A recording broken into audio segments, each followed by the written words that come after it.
Assalamualaikum warahmatullahi wabarakatuh. Halo semuanya, perkenalkan nama saya Mela Zefaulia dengan NIM C1C024138. Saya dari Prodi Akuntansi, Fakultas Ekonomi dan Bisnis, Universitas Jambi, dengan dosen pengampu Bapak Dr. Wilmi Eka Putra SEMSI dan Ibu Restu Hanin Anissa SEMHK. Di sini saya akan melanjutkan materi PPH 21, yaitu tentang karyawati, pindah tugas, dan upah. Di sini ada beberapa tarif-tarif yang digunakan sekarang. Boleh teman-teman screenshot atau kalian catat, kalau bisa juga dihafalin. Kita masuk ke perhitungan PPH karyawati. Ibu Enda dengan status menikah dan mempunyai 2 anak kandung merupakan seorang akuntan yang bekerja sebagai pegawai tetap di sebuah perusahaan dengan gaji tetap sebesar 20 juta. Ibu Enda membayar iuran pensiun yang dipotong oleh perusahaan sebesar 2% dari gajinya, yaitu 400.000 setiap bulannya.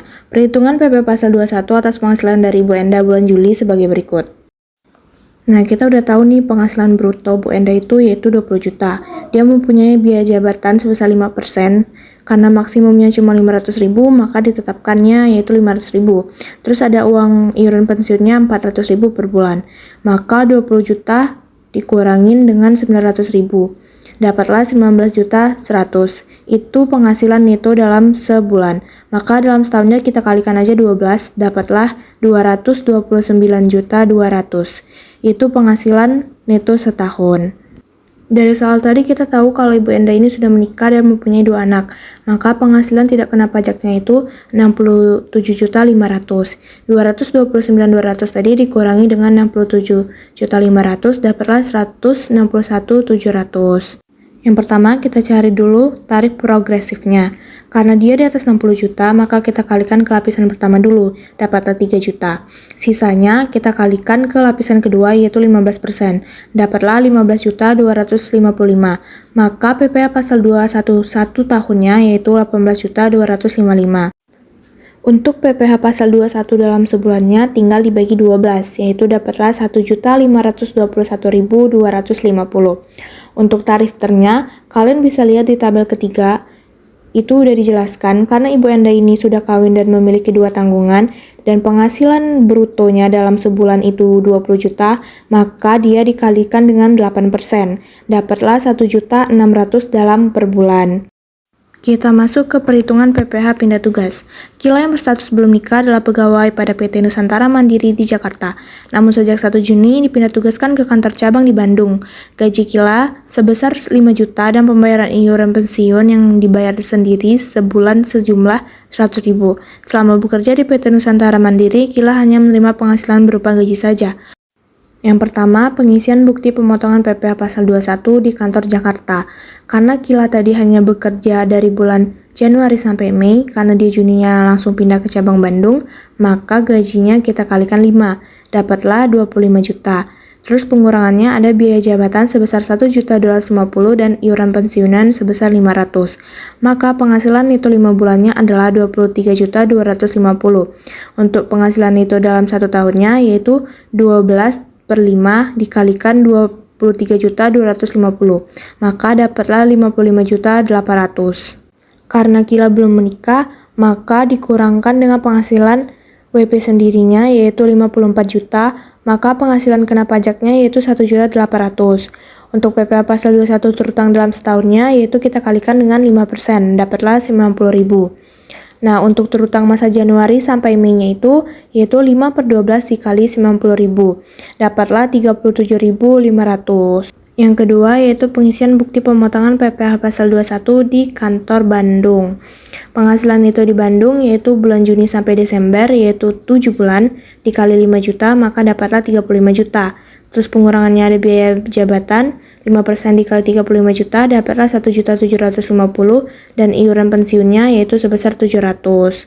Maka penghasilan neto di Bandungnya adalah 32.550. Penghasilan neto di Jakarta tadi 23.250. Maka jumlah penghasilan neto dalam 1 tahunnya yaitu 55.800. 55.800 dikurangi dengan 54 juta untuk WP sendirinya, maka penghasilan kena pajaknya yaitu 1.800. PPh pasal 21 terutang dalam setahunnya yaitu 5% dikalikan dengan 1.800.000 maka dapatlah 90.000. Nah, PP pasal 21 turut tanggung Jakartanya tadi yaitu 37.500. Maka PP pasal 21 turut tanggung di Bandungnya yaitu 52.500. Lanjut, kita masuk perhitungan PPh upah harian dan satuan. Kita masuk ke upah harian terlebih dahulu. Anang dengan status belum menikah pada bulan Maret bekerja pada perusahaan PT Anijaya, menerima upah sebesar 650.000 per hari. Nah, caranya yaitu 650.000 dikurangi dengan 450, maka dapatlah 200. Jadi PPh pasal 21 yaitu 5% dikalikan dengan 200.000, maka dapatlah PPh-nya 10.000 per hari. Untuk contoh satuan, yaitu Fami belum nikah adalah seorang karyawan yang bekerja sebagai perakit kulkas pada suatu perusahaan elektronik. Upah yang dibayarkan berdasarkan atas jumlah unit atau satuan yang diselesaikan, yaitu 200.000 per buah, dan dibayarkan tiap minggu. Dalam waktu 1 minggu, 6 hari kerja, dihasilkan sebanyak 27 buah kulkas dengan upah 5.400.000. Pertama, kita hitung dulu upah per harinya, yaitu 5.400.000 dibagi 6, dapatlah 900.000. Maka 900.000 dikurangi dengan 450, dapatlah 450.000. Upah seminggu terutang pajaknya yaitu 6 dikali 450, dapatlah 2.700.000. Maka PPh pasal 21-nya yaitu 5% dikali 2.700.000, maka dapatlah 135.000 per minggu. Untuk materi terakhir yaitu perhitungan PPh upah borongan dan yang dibayarkan secara bulanan. Supri mengerjakan dekorasi sebuah rumah dengan upah borongan sebesar 1.500.000. Pekerjaan diselesaikan dalam 3 hari. Upah borongan dalam seharinya berarti 1.500.000 dibagi 3, maka dalam sehari 500.000.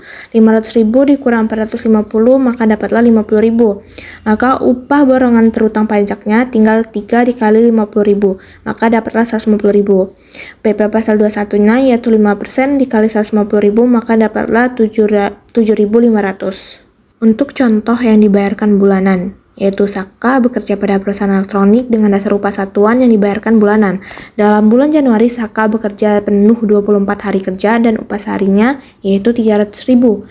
Saka menikah tetapi belum memiliki anak. Maka perhitungan PPh pasal 21-nya yaitu kita kalikan dulu tadi 24 hari kerja dikali 300.000 per harinya, yaitu dapatlah 7.200.000.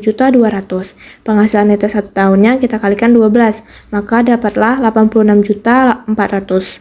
Maka untuk PTKP-nya karena tadi udah menikah dan belum memiliki anak yaitu PTKP-nya 58.500.000, maka PKP-nya atau penghasilan kena pajaknya yaitu 27.900.000. Untuk PPh dalam setahunnya tinggal kita kalikan saja 5% dikali 27.900.000, maka dapatlah 1.395.000. Dan untuk dalam 1 bulannya kita bagi 12, maka dapatlah 116.250. Baiklah, itu tadi materi yang dapat saya sampaikan tentang PPh pasal 21 yang meliputi karyawati, pindah tugas, dan upah. Apabila dalam penyampaian terdapat kesalahan, mohon dimaafkan. Terima kasih. Wassalamualaikum warahmatullahi wabarakatuh.